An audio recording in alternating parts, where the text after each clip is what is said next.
I never imagined that my life would take such a bizarre and painful turn. My name is Sarah, and I was happily married to James for 5 years.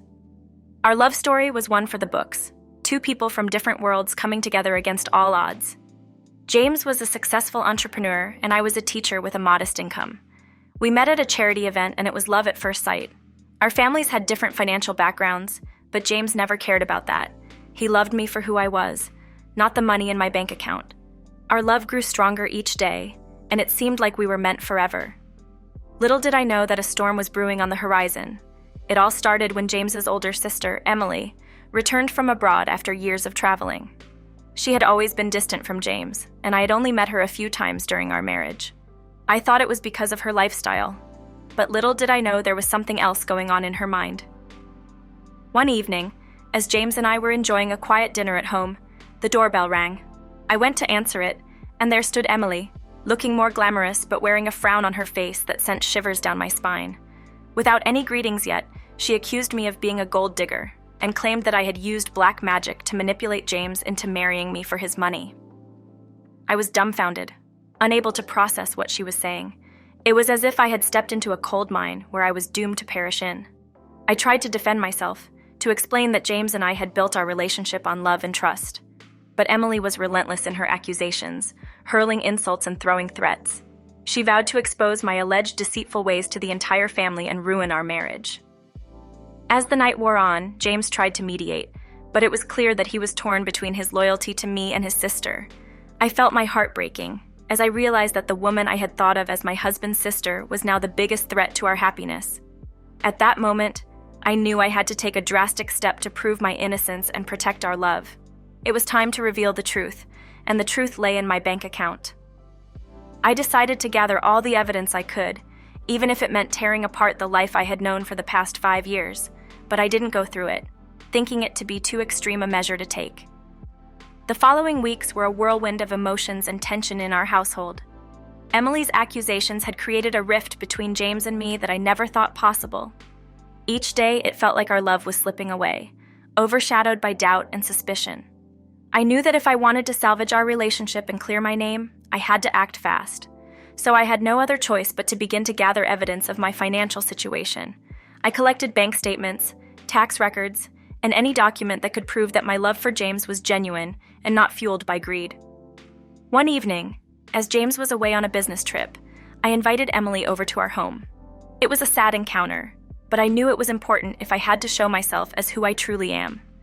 I spread out the documents on the dining table, showing her my bank account statements from the time before I even met James.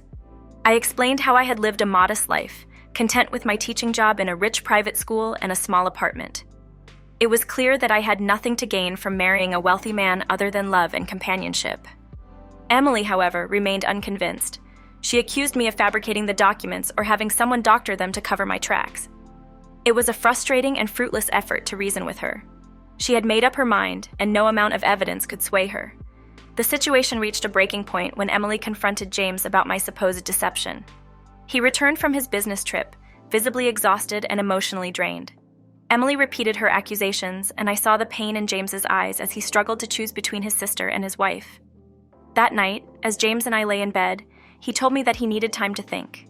It was a devastating blow, and I couldn't help but cry silently in the darkness. I felt like a stranger in my own home, my heart torn between love for James and the relentless assault on my character by his sister. Days turned into weeks, and the tension in our home remained at breaking points. Emily continued her campaign against me, spreading rumors within the family and to our friends. I lost count of the nights I spent sleepless, wondering if my marriage was slipping away. But deep inside, I couldn't accept defeat. I was determined to fight for the love James and I had shared, no matter the cost. I knew that if my marriage were to survive, I would have to take a drastic step, one that I had hoped to avoid. It was time to consult a divorce attorney.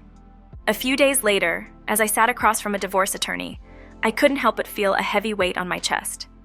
This was not the path I had envisioned when I had married James, full of hope and dreams of a life together. Yet Emily's relentless accusations and the strain on our marriage had left me with no other choice.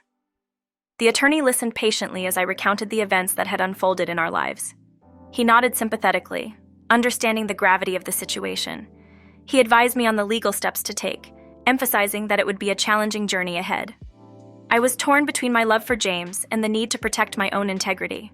It was a hard decision, but I knew that it was the only way to prove that my love had always been genuine. As the attorney drafted the divorce papers, I couldn't help but feel a sense of resignation wash over me. Emily's campaign against me continued unabated. She had managed to convince some family members and friends that I was indeed a gold digger who had used black magic to ensnare her brother. The hurtful words and the isolation were taking their toll on me, but I held on to the hope that the truth would eventually prevail. The day I served James with the divorce papers was one of the hardest moments of my life. His face mirrored the pain and confusion that had haunted me for weeks. I could see that he was torn between his loyalty to his sister and his love for me. It was a heartbreaking scene, and tears flowed freely from both our eyes. As the legal proceedings began, the truth started to emerge. My attorney presented the evidence of my modest financial history, showcasing my bank account statements and tax records. Witnesses came forward, including close friends and colleagues, to vouch for the authenticity of our love. It was nuts, bringing in witnesses to know about the confusion and the turmoil in our home. Slowly but surely, the doubt that had clouded James's mind began to dissipate. He saw the unwavering support I had from those who knew me best. Emily's accusations started to crumble under the weight of the truth, and the tide began to turn in my favor. James and I began to talk, really talk, for the first time in weeks. He admitted that he had been torn between his sister and me, struggling to believe that the woman he loved could be capable of the things Emily had accused me of. It was a painful but necessary conversation that brought us closer together. Despite the progress, there was still a long road ahead. The legal battle was far from over, and the wounds inflicted by Emily's accusations would take time to heal. But for the first time in a while, there was a glimmer of hope on the horizon. Our love had endured the darkest of storms, and it was time to rebuild the life we had once cherished. As the legal battle dragged on, I couldn't help but feel the mounting pressure. Emily, despite the weakening of her accusations, remained adamant in her stance. She doubled down on her claims, even going so far as to hire a private investigator to dig into my past. The private investigator's findings revealed nothing incriminating, but Emily refused to back down. She was determined to see this through to the end, as if her own reputation and pride depended on proving me guilty. The tension between our families grew, with some taking sides and others caught in the crossfire. One fateful day in court, Emily's attorney presented a surprise witness, a woman named Cassandra who claimed to have had a brief relationship with me before I met James. It was a shocking revelation, one that took everyone by surprise, including me. Cassandra testified that I had dated her brother and had broken his heart by leaving him for someone wealthier, insinuating that I had a history of pursuing financial gain. I felt like I was living in a nightmare. Cassandra was my ex's brother, and we didn't have a robust relationship either, as did she with her brother, who was a kid in a man's body, reason why I broke up with him. Cassandra's testimony had created a cloud of doubt over me, and I knew it was damaging our case.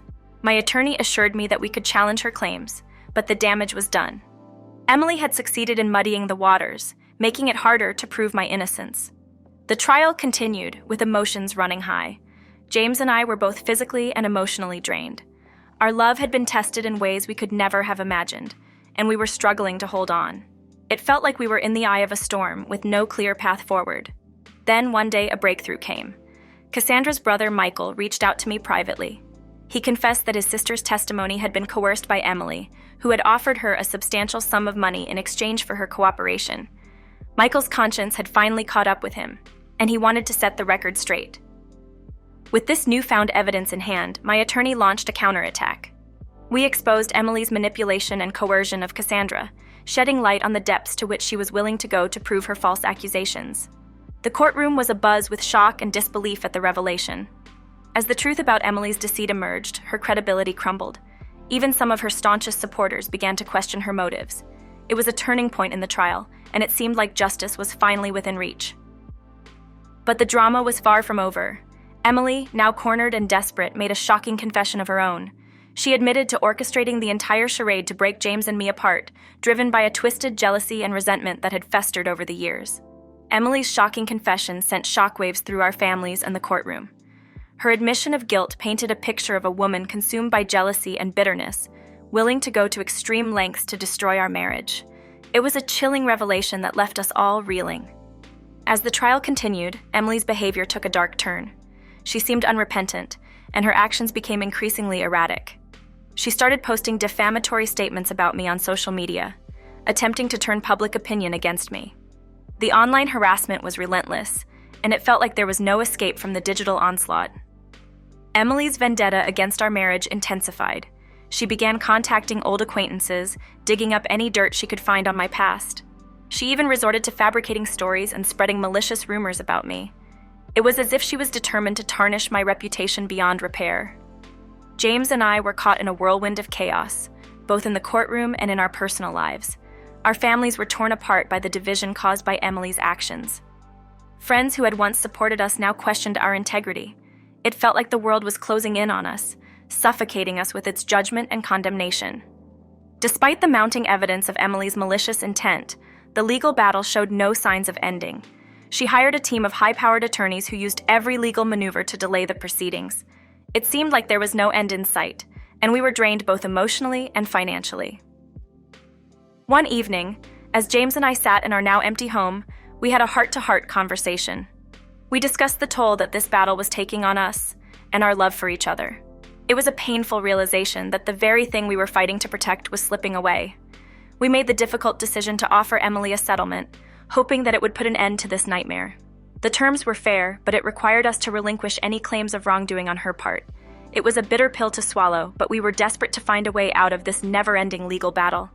Emily, however, had other plans. She rejected the settlement offer with a menacing smile. It was clear that she had become obsessed with her mission to destroy our marriage, and she would stop at nothing to see it through. In the midst of this chaos, a ray of hope emerged. Michael, Cassandra's brother, decided to testify in court, confirming Emily's coercion and manipulation.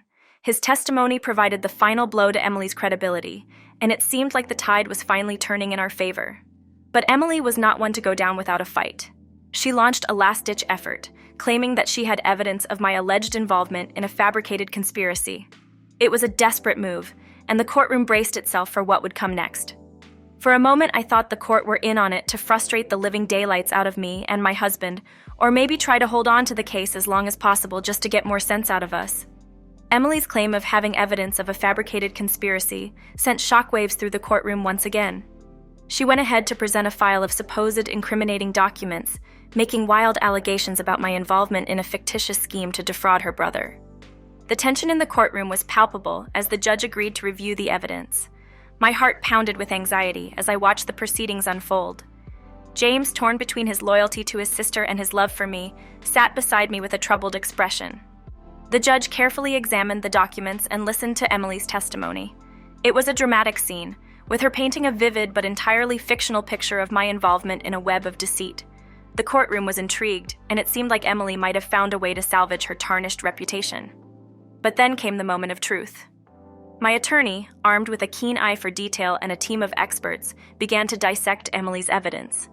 They pointed out inconsistencies, discrepancies, and even blatant forgeries within the documents. It became clear that Emily's claims were nothing more than a desperate attempt to further her agenda. As the evidence against Emily's conspiracy theory piled up, her credibility crumbled once again. The judge did not take kindly to the manipulation of the court, and the proceedings took a swift turn against her.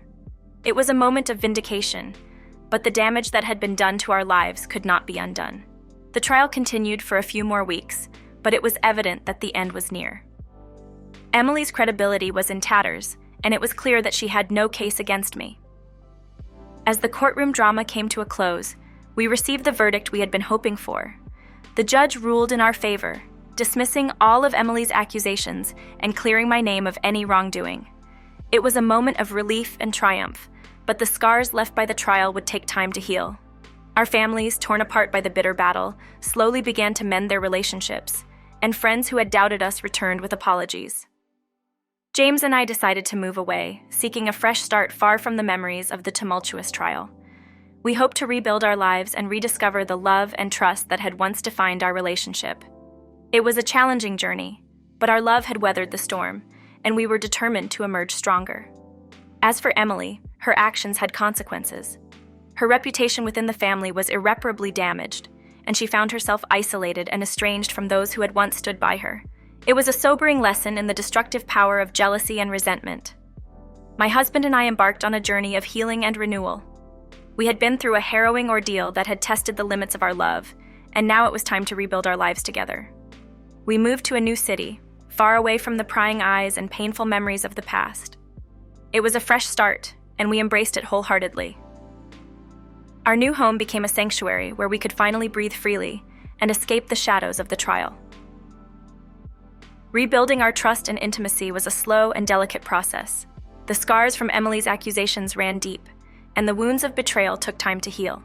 We sought therapy to help us navigate the emotional aftermath of the trial, and it proved to be a lifeline for our relationship. Our love, once again, became the guiding light that led us out of the darkness. We rediscovered the joy of simply being together, cherishing every moment we spent as a couple. We learned to communicate more openly, sharing our fears, hopes, and dreams. James's loyalty and unwavering support throughout the trial, even though it was once in doubt, reinforced the depth of his love for me. His decision to stand by my side when the world seemed to crumble around us spoke volumes about the strength of our bond. We made a pact to always prioritize our relationship and never let external forces come between us again. As time passed, our love grew stronger, and we began to rebuild the life we had envisioned together. James's business prospered, and I continued to teach, finding solace and purpose in the classroom. We surrounded ourselves with friends who had stood by us during the trial and welcomed new experiences that brought us joy and fulfillment. Emily, on the other hand, faced the consequences of her actions. Her obsession with destroying our marriage had left her isolated and estranged from her own family. It was a stark reminder of the destructive power of jealousy and resentment, and we could only hope that she would find a path to redemption. Alone and ostracized, Emily found herself confronting the consequences of her actions. The realization that her jealousy and bitterness had driven a wedge between her and her loved ones weighed heavily on her. She had become the architect of her own loneliness. Over time, Emily began to reflect on the choices she had made. The destructive path she had chosen had cost her the support of her family, the respect of her friends, and the love of her brother. It was a steep price to pay for her misplaced anger and resentment. Seeking redemption, Emily took the courageous step of reaching out to James. She wrote him a heartfelt letter, apologizing for the pain she had caused and expressing her sincere remorse for her actions. It was a vulnerable moment for her, a genuine plea for forgiveness. James, still carrying the scars of the trial, read Emily's letter with a mix of emotions. He understood the depth of her regret and the magnitude of her mistakes. After much contemplation, he decided to meet with her face-to-face to have an honest conversation. Their meeting was emotional and cathartic. Emily admitted to her jealousy, envy, and the destructive path she had chosen. She acknowledged the pain she had caused both James and me and expressed her deep regret for her actions. It was a pivotal moment of healing for all of us. James, while still hurt by what had transpired, recognized the sincerity of Emily's apology. He chose to forgive her, not for her sake, but for his own. Holding on to anger and resentment would only perpetuate the wounds of the past, and he was determined to move forward. Slowly but surely, Emily began the process of rebuilding her relationships with her family members. It was a journey marked by humility and self-discovery, as she worked to regain their trust and mend the bonds that had been strained by her actions. Our own relationship with Emily remained cautious but open to the possibility of reconciliation. We met with her on several occasions, and while the scars of the past were still visible, we could see the genuine effort she was making to change and grow. Time has a way of healing wounds, and as the years passed, our lives moved forward. James and I continued to strengthen our love and rebuild the life we had envisioned together. Our marriage had been tested in the crucible of adversity, and it had emerged stronger and more resilient. Emily's path to redemption serves as a powerful reminder of the capacity for change and growth that resides within all of us. It is a testament to the transformative power of self-reflection and the importance of forgiveness in the healing process. Our journey, marked by trials and tribulations, ultimately led us to a place of healing and forgiveness. It was a testament to the enduring strength of love, a love that had conquered adversity, survived betrayal, and emerged triumphant in the end. Our story taught us the importance of resilience, forgiveness, and the unbreakable strength of love. We knew that life would always present challenges, but we had weathered a storm that had threatened to tear us apart. We emerged from the trial as a stronger and more united couple, ready to face whatever the future held. As I reflect on our journey, I am reminded of the power of love to conquer adversity. It had been tested, battered, and bruised, but it had ultimately prevailed. Our love story, once marred by betrayal and accusation, had now become a testament to the enduring power of love and trust.